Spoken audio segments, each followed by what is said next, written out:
How do you handle close relatives who have radical different theology than you do, but who are seemingly undermining your kids and their views?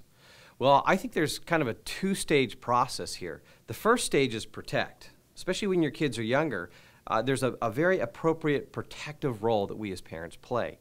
And so I want to protect my kids from bad ideas, and so I won't let them get exposed to those ideas when they're younger, because I want them to be grounded in the truth.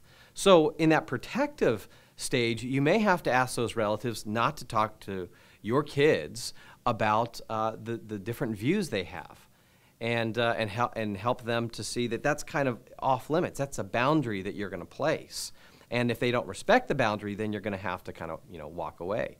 And of course that can be uncomfortable, but that's what we have to do as parents, is we have to protect.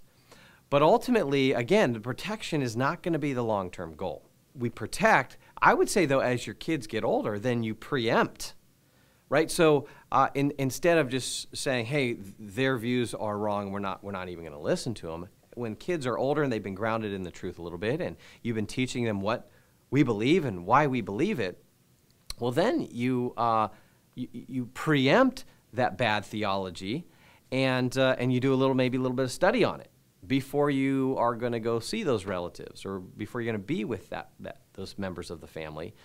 You do some study on that, so that when the discussion comes up, hey, your kids are prepared.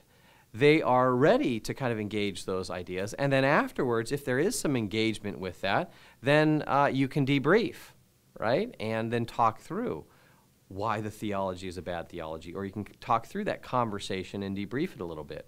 And so you actually capitalize on the differing ideas, the ideas you disagree with, the bad theology, if you will.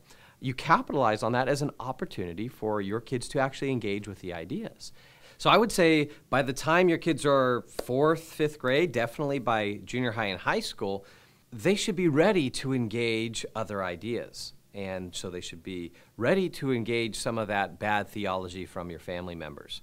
So protection first, so that you can equip them with the truth, and then ultimately, though, expose them. You want to be intentional in exposing them, and so here's a great opportunity to engage with some family members and help them to navigate their way through the family members' bad theology. And all the while, then, it also gives you opportunity to show how to do this graciously and lovingly. Because, of course, family things kind of get heated, right? These kind of conversations can get heated, so you have a perfect opportunity to model for your kids not only truth, but grace.